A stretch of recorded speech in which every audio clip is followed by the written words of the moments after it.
দুনিয়ার পুরো জীবনটা এটা হচ্ছে লালসাময় একটা জীবন। লোভ, মরিচিকা, মায়াজাল। এই মায়াজালে আমরা আটকে আছি, ফলে মৃত্যুর কথা আমরা ভুলে গিয়েছি। পাগলের মতো ছুটছি, আরো টাকা লাগবে, আরো খ্যাতি লাগবে, আরো যশ লাগবে, আরো দাপট লাগবে। আমার এত টাকা দিয়ে কি হবে? এত সম্পদ দিয়ে কি হবে? এত ব্যস্ততা দিয়ে কি হবে? তোমার স্টপ, থামুন, অনেক হয়েছে। আমরা থামুন, take a rest, take a breath and think about death. Think that you have to go back to your Lord. একটু বসেন না, একটু ভাবেন যে আমাকে চলে যেতে হবে, চলে যেতে হবে। এই কোলাহল, এই ব্যস্ততা, এগুলো থাকবে, থাকবো না আমি। সাইয়েদনা ওমর ফারুক বলেছেন, মুতু ক্বাবলা আন তামুতু, মরার আগে একবার মরো। হাসিবু ক্বাবলা আন তুহাসাবু আলাইকুম, তোমার হিসাব নেওয়ার আগে তুমি একবার নিজের হিসাবটা করো না। কাগজ বের করে একটু লিখো না, কি কি ভালো কাজ করছিলা, যেগুলো দিয়ে নাজাতের ওসিলা হতে পারে। 1 2 3, আর কি কি আকাম কুকাম করছো দেখো না, লিখে দেখো তোমার অবস্থাটা কি। মরার আগে একবার মরো। মরার আগে খাটের মধ্যে শুয়ে শটান করে চোখ বন্ধ করে একবার মরার ভান করে দেখেন কেমন লাগে। চোখটা বন্ধ করেন আর ভাবেন আপনি নাই, কি কি হতে পারে ভাবেন। আপনার ছেলে মেয়েরা কান্না জুড়ে দিবে, আপনার প্রাণের স্ত্রী বিলাপ শুরু করে দিবে, বন্ধু বান্ধবের চিৎকার আর মাতম, স্থানীয় এলাকার মসজিদে ঘোষণা, অমুক এলাকার নিবাসী অমুক ভাই, অমুকের ছেলে অমুক দুনিয়ায় নাই। সব আত্মীয়রা চলে আসবে, ফেসবুকে স্ট্যাটাস দেয়া হবে, সবাই সবাইকে জানাবে বিকাল 4টায় অমুক হাই স্কুল ময়দানে আপনার জানাজা। ছুটে আসবে, সবাই ছুটে আসবে আপনাকে শেষ বিদায় দিতে, গুড বাই জানানোর জন্য, আল ওয়াদা, বিদায় জানাতে আসবে সবাই। 4 তাকবীর দিয়ে আপনার জানাজা হবে, অশ্রুসিক্ত জানাজায় আপনার বিদায় হবে। কাঠের খাটিয়ার মধ্যে করে কাঁধে তুলে আপনার কবরে নেওয়া হবে। আগে থেকে খুঁড়ে রাখা কবরটার মধ্যে আপনার বিছিয়ে দেয়া হবে। বাঁশের কচি দিয়ে তার উপরে মাটির চাপা দিয়ে সব চলে যাবে। ভাবেন না একবার চোখ বন্ধ করে, this is the circle of life, this is the nature of life. এটা সবার হবে, আমার হবে, আপনার হবে। এত মায়া, এত ভালোবাসা কই যাবে? কেউ থাকবে না। সবাই আপনার অন্ধকার কবরে রেখে দিয়ে চলে আসবে। উপরে বাঁশের কঞ্চি, তার উপরে মাটির চাপা, অন্ধকার আর অন্ধকার। এই অন্ধকার যেন শেষ হতে চায় না, শুধুই অন্ধকার, ঠিক কিনা? এজন্য আমাদের চলে যেতে হবে। দাদা গেল, চাচা গেল, মামা গেল, আমাদেরকেও যেতে হবে, জোরে কোন ঠিক কিনা? একদিন মাটির ভেতরে হবে ঘরে মন আমার, কেন বন্ধ দালান ঘর, প্রাণ পাখি উড়ে যাবে পিঞ্জর ছেড়ে।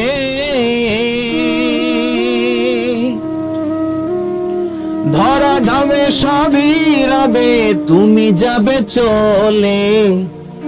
বন্ধু বান্ধব যত, মাতা পিতা যারা সুত, সবই হবে তোমার পরে।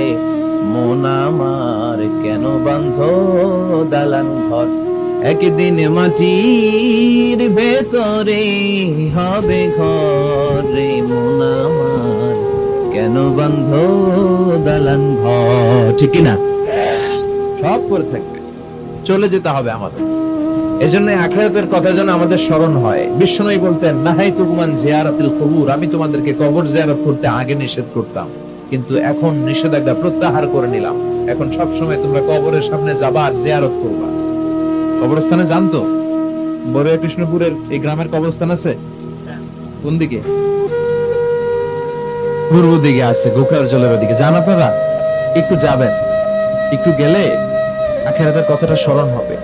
ওখানে ছোট শিশুরা শুয়ে আছে, কিশোর যুবকরা আছে, আপনার মতো তাগড়া যুবক, মুরব্বীরা আছে। এরা এই এলাকায় থাকতো, এরা আকাশ থেকে নেমে আসে না। এই এলাকার সন্তান আজ নাই। একটা সার্টেন পিরিয়ড শেষে আপনিও থাকবেন না। This is the nature of life, this is the circle of life. ছোট্ট শিশু হয়ে এসেছিলেন, শৈশব, কৈশোর, যৌবন, প্রৌঢ়ত্ব। আগে ছিলেন সিঙ্গেল, বিয়ে করে হয়ে গেলেন ডবল।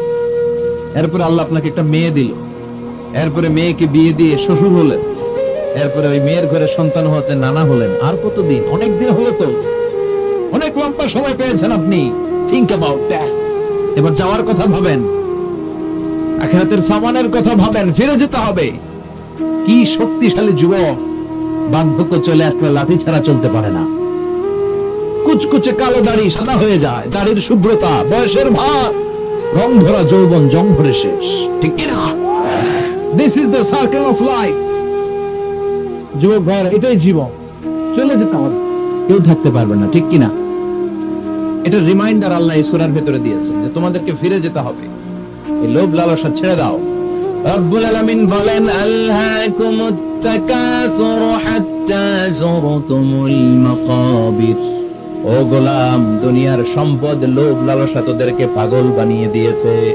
এই লোভ পাগলামি কোনোদিন তোদের থামবে না যতদিন না তোরা কবরে ঢুকবি, ঠিক কিনা? কার কথা? আল্লাহ বললেন, দুনিয়ার সম্পদ আর লোভ আর মোহে তোমরা গাফেল হয়ে গিয়েছো। আখিরাতের কথা বেমালুম তোমরা ভুলে গিয়েছো, কিন্তু আখিরাতে তোমাদের যেতেই হবে, কবরের বাড়িতে তোমাদের ঢুকতেই হবে, ঠিক কিনা? যেতেই হবে, আমরা ভুলে যাই। আলহাকুমুত তাকাসুর, অতিরিক্ত পাওয়ার লোভ, বেশি বেশি খাওয়ার লোভ, বেশি বেশি জমানোর লোভ মানুষকে গাফেল বানিয়ে দিয়েছে। এটা মানুষের স্বভাব, আরো চাই আরো চাই, এই স্বভাবটা আছে না নাই? দেখবেন ছোট বাচ্চারা মসজিদের দোয়া অনুষ্ঠান শেষে জিলাপি দেয় না? বলে কৃষ্ণ করে কি দেয়? আগে বাতাসা দিত না, এখন কি দেয়? জিলাপি দেয়, মিষ্টি দেয়। তো মসজিদের 2-3 গেট থেকে যদি দেয়, ছোট বাচ্চারা দেখবেন এদিক দিয়ে কয়েকটা নিয়ে আবার ওই গেটে লাইন ধরে। ওর হাত হলো ছোট হাত, ওর হাত ভর্তি জিলাপি, আর নেওয়ার জায়গা না, এরপর আরেক জায়গায় লাইন ধরছে। আরো লাগবে, আরো লাগবে, এই আরো আরো আরো চাই। এই স্বভাবটাই মানুষকে কুড়ে কুড়ে শেষ করে দিয়েছে। এত লাগবে কেন? তুমি চাহিদার কোনো শেষ নাই, unlimited demand of human being. যার আছে বেশি তার চাই বেশি, যার সাইকেল আছে তার হুন্ডা চাই, হুন্ডা আছে তো প্রাইভেট কার চাই, প্রাইভেট কার আছে তো প্লেন চাই, প্লেন আছে তো হেলিকপ্টার চাই, হেলিকপ্টার আছে তো ওইটা চাই, ওইটা আছে তো সেটা চাই, ঠিক কিনা? এলাকার মেম্বার যে হয়েছে চেয়ারম্যান হতে চায়, আছে না নাই? চেয়ারম্যান সাহেব এমপি হতে চায়, আছে না নাই? এমপি সাহেব মন্ত্রী হতে চায়, আছে না নাই? মন্ত্রী সাহেব প্রধানমন্ত্রী হতে চায়, আছে না নাই? কিন্তু এই দেশে সুযোগ নাই। কথা কন, এই দেশে প্রধানমন্ত্রী সিলেক্টেড, 2-3 জনের বাইরে কেউ প্রধানমন্ত্রী হতে পারবি না, ঠিক কিনা? আমার এই জীবনে তো আমি 2-3 জনই দেখলাম। বেগম খালেদা জিয়া, মাননীয় প্রধানমন্ত্রী শেখ হাসিনা, ছোট্টবেলা দেখেছি এরশাদকে, আমরা তখন ছোট। তো মানুষের চাহিদার কোনো শেষ নাই, যার আছে বেশি তার চাই বেশি। এজন্য বিষ্ণু বলেছেন, উনজুরু ইলা মান হুয়া আসফালা মিন, তোমার চেয়ে যে খারাপ আছে ওর দিকে তাকাও। ওয়ালা তানজুর মান হুয়া আ'লা মিন, তোমার চেয়ে যে ভালো আছে ওর দিকে তাকাও না, তোমার চেয়ে যে খারাপ অবস্থানে আছে ওর দিকে তাকাও। অনেকে নিজের অবস্থান নিয়ে সুখী না, এরকম আছে না নাই? আল্লাহ আমার এটা দিল না রে, ওইটা দিল না রে, পাইলাম না রে, কিচ্ছু হয় না, কি করব জীবনে, হতাশ। আসলে আছে কিন্তু অনেক, কিন্তু শুকরিয়া নাই, টাকা, ঠিক কিনা? নিজের অবস্থান নিয়ে সুখী না, কিন্তু অনেক লোক আছে তারা আপনার অবস্থানে পৌঁছতে চায়। তাদের দিকে তাকিয়ে দেখে, আপনি যে অবস্থানে আছেন এই অবস্থানে পৌঁছাটা অনেকের কাছে স্বপ্ন। তারা প্রতিনিয়ত সংগ্রাম আর স্ট্রাগল করে যাচ্ছে আপনার অবস্থানে পৌঁছতে, আর আপনি এটা নিয়ে সন্তুষ্ট না। শেখ সাদির নাম শুনেছেন? বালাগাল উলা কাশাফাত দুজা, এই কবিতাটার রচয়িতা, ইরানের বিখ্যাত এক কবি। উনি একবার আর্থিক সমস্যার মধ্যে দিয়ে সময় কাটাচ্ছেন, টাকা নাই, পয়সা নাই, পায়ে দেওয়ার মতো জুতা নাই। উনি খুব দুঃখ পেলেন, হায় রে, আমি ইরানের এত বড় কবি, আমার পায়ে দেওয়ার মতো জুতা নাই। দুঃখ ভরা মন নিয়ে রাস্তায় হাঁটতে বেরোলেন। হাঁটতে হাঁটতে হঠাৎ দেখলেন একটা লোক শুয়ে শুয়ে কাঁদছে, ওই লোকটার 2টা পাই নাই,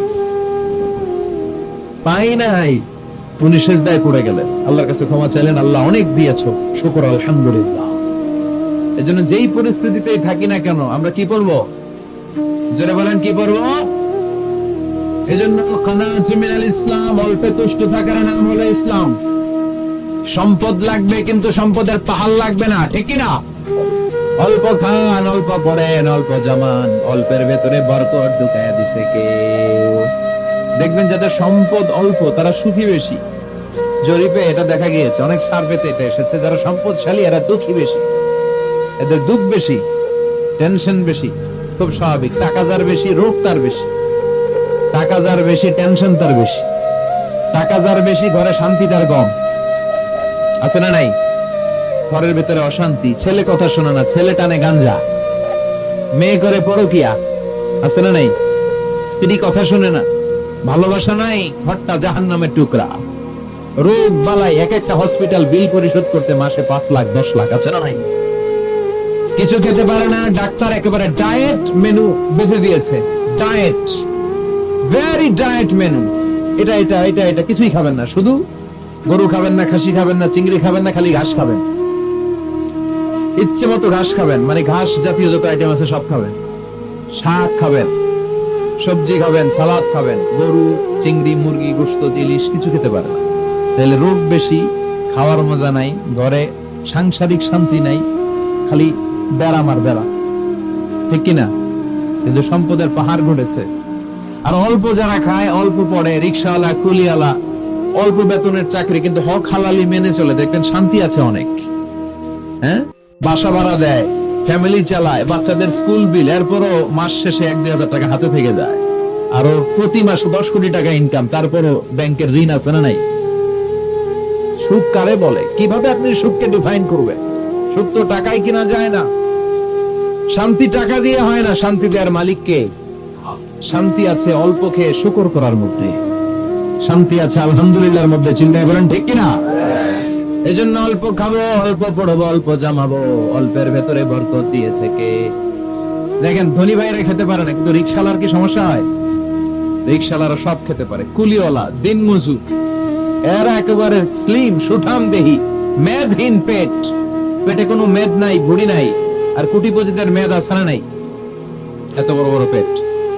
ঠিক কিনা?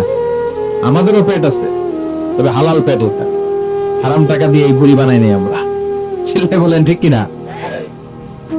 রিকশাওয়ালা, কুলিওয়ালা নিজেও নামাজ পড়ে, বউ নামাজ পড়ে, বাচ্চাটাও নামাজ পড়ে, রিকশা চালায় আর জিকির করে লা ইলাহা